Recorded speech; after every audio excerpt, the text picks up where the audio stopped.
Our project is with TfL. It's called CRMS, which is Cable Route Management System.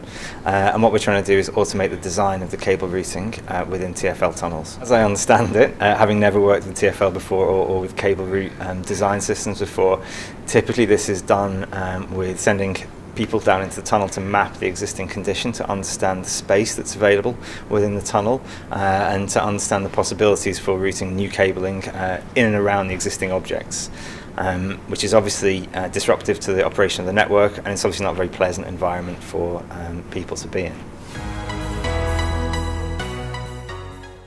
So what we've done with the Ties Living Lab project is to create a digital workflow that automates this process. So we're taking digitally captured survey information, a point cloud, turning that into a data model that we can then use to run custom algorithms that will route the cables automatically based on engineering rules.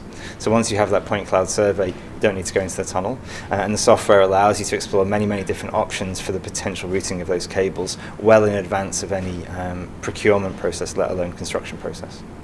So design automation is often about doing things faster, but for us it's really about doing things smarter. So we're looking at design intelligence.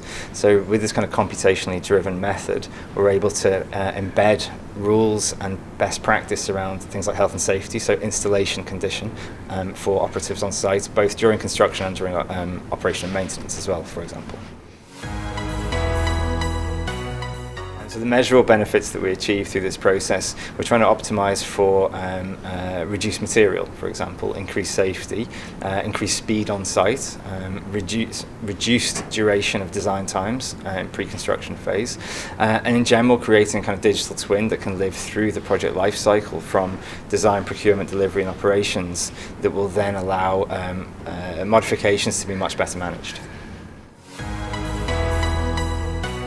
Is completely agnostic to TfL, actually. So my experience and our background of my team, we started working in design automation for national highways, and the CRMS project represents a transition of that kind of methodology into a completely different transport asset owner context. And for us, where I'd like to see this go is any transport asset owner or operator to be using these kinds of technologies. It's very different, it's very new for some of them, but it's proven within national highways, and it changes the way they can think about how they procure and their upfront ability to have design intelligence.